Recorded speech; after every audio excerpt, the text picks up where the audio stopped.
রানীর রান্নাঘরে সবাইকে স্বাগত। আজ আমি রান্না করব মাশরুম দিয়ে ডিম। তার জন্য এখানে আমি নিয়েছি এরকম দুটো প্যাকেট মাশরুম নিয়েছি, যার যেরকম প্রয়োজন সে সেরকম নেবে। আর এখানে নিয়েছি আমি ডিম, এটা ডবল কুসুমের ডিম। এর মধ্যে আমার কাকাবাবুর জন্য একটা ছোট ডিম দিয়েছি আর একটা গোটা আলু দিয়েছি। এখানে এখানে পেঁয়াজ রসুন বাটা নিয়েছি, এখানে আদা বাটা নিয়েছি, একটা টমেটো নিয়েছি, দুটো কাঁচা লঙ্কা নিয়েছি। মাশরুমটা এরকম ভাবে ছোট করে কেটে নিতে হবে। কেটে আমি এরকম প্রেসারে দুটো সিটি দিয়ে নেব। এরকম ছোট করে কেটে নিতে হবে। এবারে আমি ডিমটাও সেদ্ধ করে নেব। প্রথমে একটা কড়াই বসিয়ে দিলাম, তার মধ্যে একটু তেল দিয়ে দিয়েছি, সর্ষের তেল। তেলটা গরম হোক। আলুটা কেটে নিয়েছি ছোট করে, এই যে সেদ্ধ করা মাশরুমটা, ডিমটাও সেদ্ধ করে নিয়েছি। এবারে আমি ডিমটা একটু এরকম ছুরি দিয়ে কেটে দিতে হবে।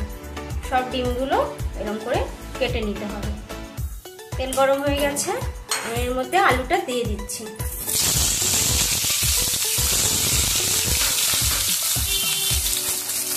আলুটা একটু ভালো করে ভেজে নেব।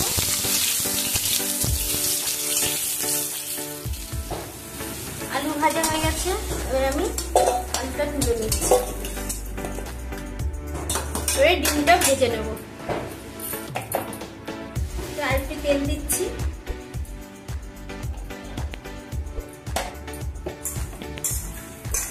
একটু হলুদ নুন ডিমে একটু মাখিয়ে দিলাম। এবারে এটাকে ভেজে নেব।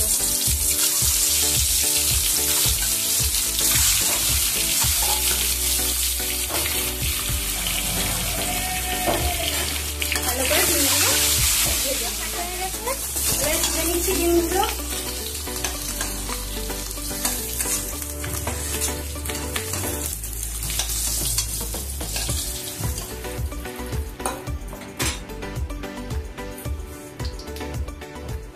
একটু কমিয়ে নিচ্ছি। এই তেলের মধ্যে একটু গোটা গরম মশলা ফোড়ন দিয়ে দিলাম, দুটো তেজপাতা দিয়ে দিলাম,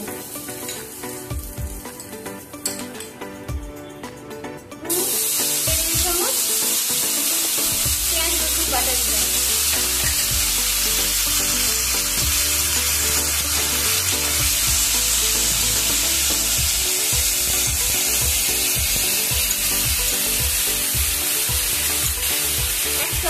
আদা বাটা দিচ্ছি,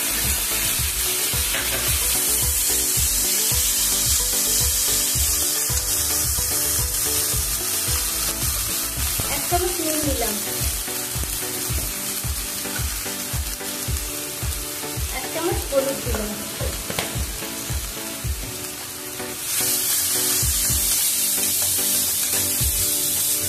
একটু মশলাটাকে একটু ভেজে নেব।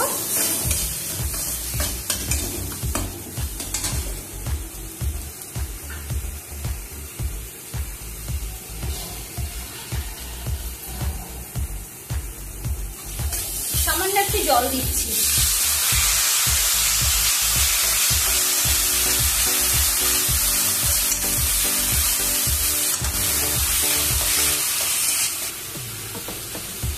হাফ চামচ মতো জিরের গুঁড়ো দিচ্ছি।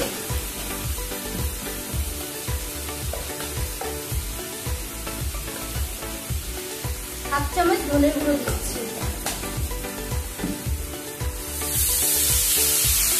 আবার একটু জল দিচ্ছি, মশলাগুলো পড়ে যাবে।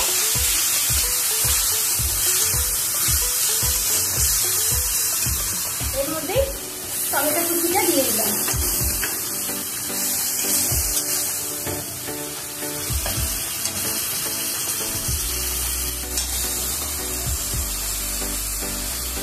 দুটো লঙ্কা চিড়ে দিলাম।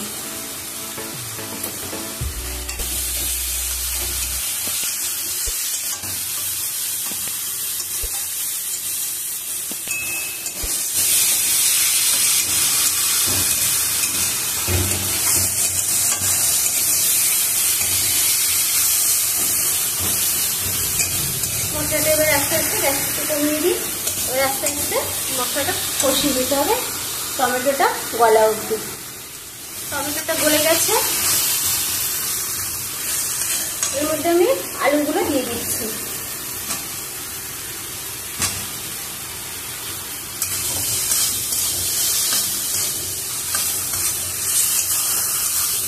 মাশরুমটাও দিয়ে দিচ্ছি।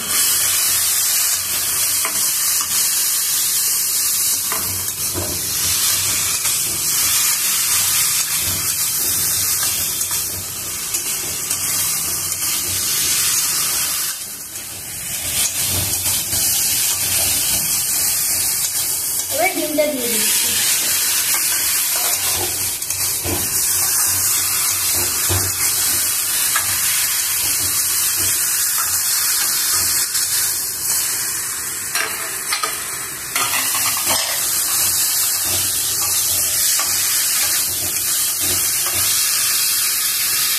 জল দিয়ে দিচ্ছি।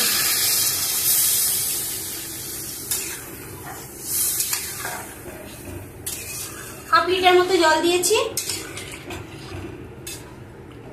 আলুটা সেদ্ধ হতে হবে। এবার আমি এটা ঢাকা দিয়ে দিচ্ছি।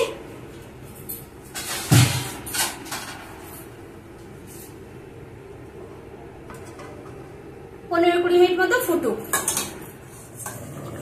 15 মিনিট হয়ে গেছে, ঢাকনাটা খুলছি।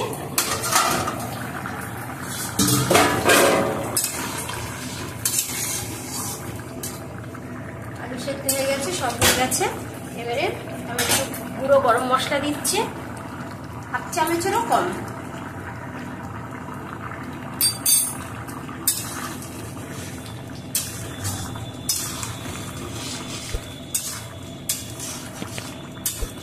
হয়ে গেছে মাশরুম দিয়ে ডিমের ঝোল। গরম গরম ভাতের সাথে দারুণ লাগবে খেতে। গ্যাস অফ করে নামিয়ে দিলাম।